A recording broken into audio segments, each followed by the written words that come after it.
čitatelia, a dneska by som vám rád predstavil jeden veľmi zaujímavý smartfón.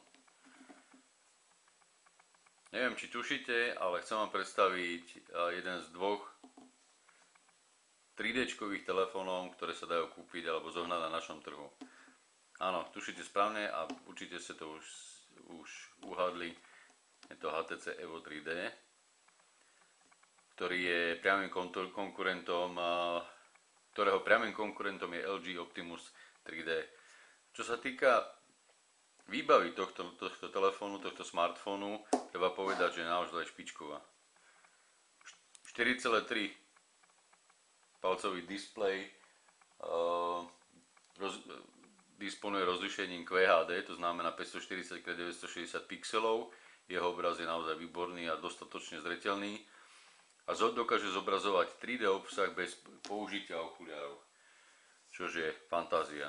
Pod ním sa nachádzajú 4 dotykové tlačítka a keďže je to smartfón, ktorý beží na platforme Android, tak asi viete, k čomu tie tlačítka slúžia. Toto je návrat na domovskú obrazovku, kontextové menu, posun o jednu úroveň späť a hľadanie v Google. Poďme ďalej na tie technické parametre. Tu máme možnosť, sú tu dve LED diódky. Jedna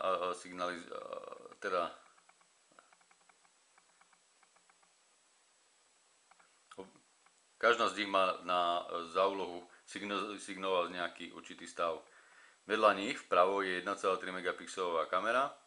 Ďalej samozrejme zariadenie disponuje gyroskopom, je tu proximity senzor, GPS-ko, Wi-Fi vo verzii BGN a DLNA a samozrejme Bluetooth vo verzii 3. Na vrchu tlačítko zapnutia, vstup pre sluchátka.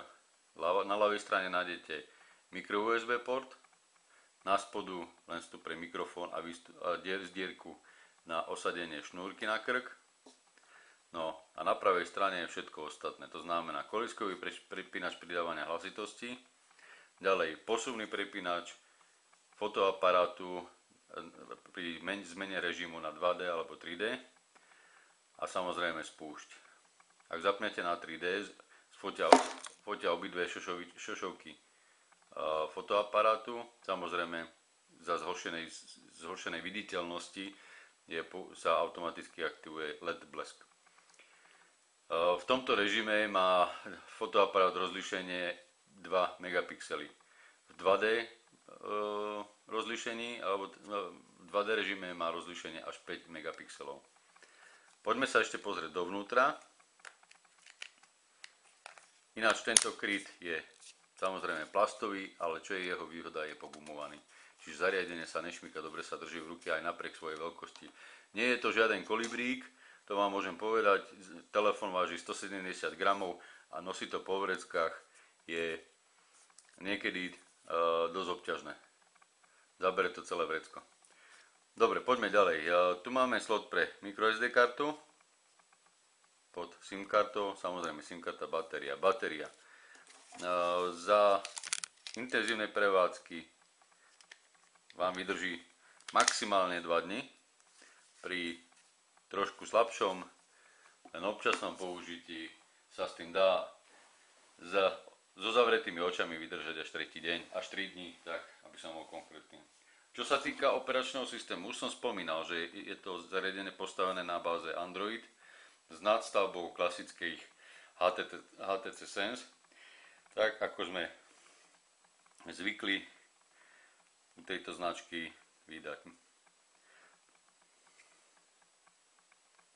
Čiže tu je potvrdenie mojich slov, HTC Sense, verzia 3, Android 2.3.4, čiže Gingerbread. Vrátime sa späť, kúkneme si na tie hardwareové informácie, o ktorých som vám už hovoril. Čiže jedná sa o 1,2 procesor, dual core, 1 GB operačnej pamäte, 4,3 palcová obrazovka. Vpredu ďalej 5 megapixelový fotoaparát, píšu, že až 2-krát, čo bohužiaľ ja som našiel ale iba 1-krát a vpredu je 1,3 to je tu vpredu, jak som vám ukazoval, tu hore. No a samozrejme Wi-Fi a Bluetooth.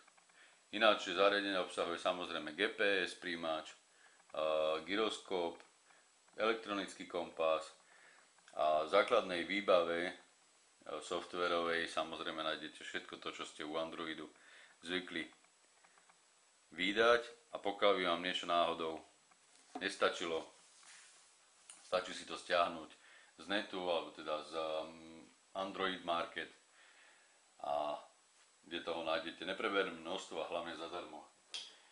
Čo sa týka príslušenstva, mne vlastne telefón prišiel iba s nabíjačkou a s takýmto USB, micro USB káblom. Nič viac som k nemu nedostal, čiže vám ani neprezradím, čo obsahuje predajné balenie.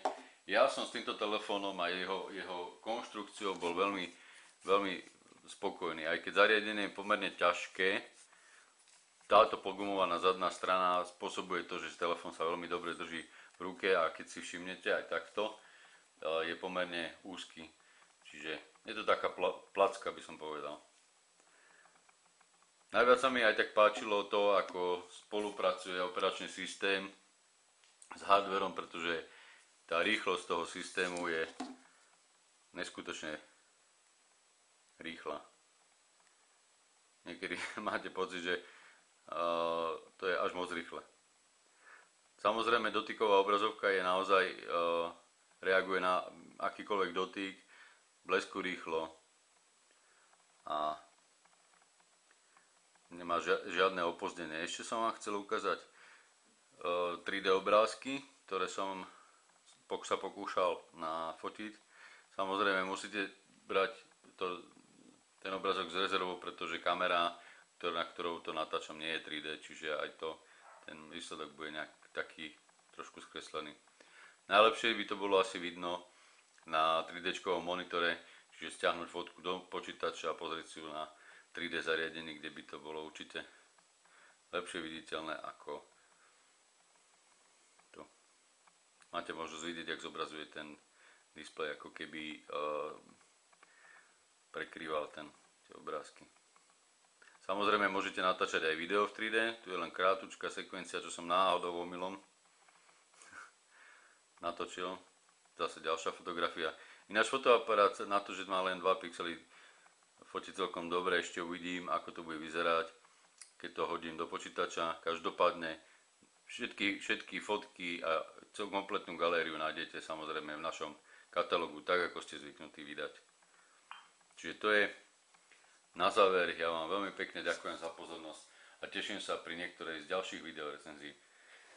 Do počutia, dovidenia.